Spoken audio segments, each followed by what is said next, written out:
बाबा ने कर दिया भविष्यवाणी, जिसे सुनते ही उपेंद्र कुशवाहा और पवन सिंह दोनों को पैरे तले जमीन खिसक गया। आखिर बाबा ने भविष्यवाणी के दौरान ऐसा क्या कह दिया? नमस्कार दोस्तों, मैं हूं निश राजपूत, आप देख रहे हैं निश राजपूत ऑफिशियल। आज की इस वीडियो में हम इसी के बारे में बात करने वाले, इसलिए वीडियो को शुरू से लेकर एंड तक देखिएगा। अगर हमारे चैनल पर नए हैं तो चैनल को सब्सक्राइब कर लीजिएगा, क्योंकि भोजपुरी की ताजा और सही खबरें सबसे पहले हमारे चैनल पर आता है। तो जैसे कि आप लोग को पता ही है, बाबा ने भविष्यवाणी करी है। एक नहीं, 2-3 बाबा का भविष्यवाणी मैं देख चुका हूँ। 2-3 बाबा ने भविष्यवाणी करी है। तो मैं आप सभी को बता दूं कि इस बाबा ने भविष्यवाणी के दौरान बताया है कि पवन सिंह काराकाट लोकसभा से चुनाव जीत सकते हैं। और ये न्यूज मैंने एबीपी लाइव नाम से यूट्यूब चैनल पे, उस पर मैंने देखा। एक महिला ज्योतिषी थी जो भविष्यवाणी कर रही है कि पवन सिंह काराकाट से लोकसभा चुनाव जीत सकती है। इसके अलावा 2-3 बाबा का और हमने भविष्यवाणी देखी है। सबने यही बताया कि पवन सिंह काराकाट लोकसभा से चुनाव जीत सकते हैं। इसे सुनते ही तमाम विरोधियों के पैरों तले जमीन खिसक गई है कि बाबा की भविष्यवाणी अक्सर सही हो जाती है।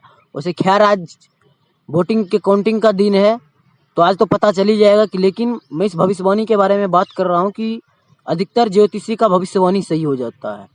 और मैं आप सभी को बता दूं कि पवन सिंह जीतने से पहले कुछ वादे भी किए थे, और ऐसे ही वादे नहीं किए थे, उन्होंने अपनी कसम खा के वादे किए थे।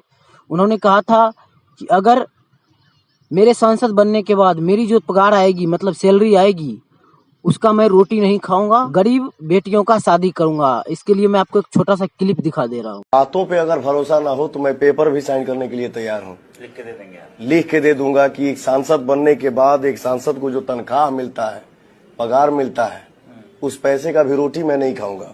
उस पैसे से अपने समाज में गरीब बेटी और बहनों की शादी कराऊंगा। और उसके बाद पवन सिंह ने यह भी वादा किया है, अगर काराकाट जनता के लिए जान देने को भी बारी आई तो पवन सिंह पीछे नहीं हटेगा, वरना एक माँ बाप का औलाद नहीं होगा। ये भी क्लिप आप देख लीजिए। काराकाट की जनता के खुशी के लिए अगर पवन सिंह जान भी नहीं दे दिया ना, तो एक माँ और एक बाप का औलाद नहीं। तो ऐसे हैं हमारे पवन सिंह नेताजी। आज चुनाव के वोटिंग का दिन है, कुछ टाइम बचे हैं, और पवन सिंह खुद में एक ब्रांड है। आप लोग को पता ही है, किसी को बताने की जरूरत नहीं कि पवन सिंह क्या चीज है। तो आज की सबसे बड़ी खबर यही थी कि पवन सिंह ने बहुत सारे वादे किए, और ऐसा ही नहीं, अपनी माँ से जो अपनी माँ से इतना प्यार करता है, उसका कसम खा के कहा कि मैं अपनी एक माँ और एक बाप का औलाद नहीं हूँगा। ये था अभी का सबसे बड़ा अपडेट। ये अपडेट आप लोग को कैसा लगा हमें कमेंट बॉक्स में जरूर बताइएगा। मिलते किसी अगले अपडेट के साथ, तब तक के लिए बाय।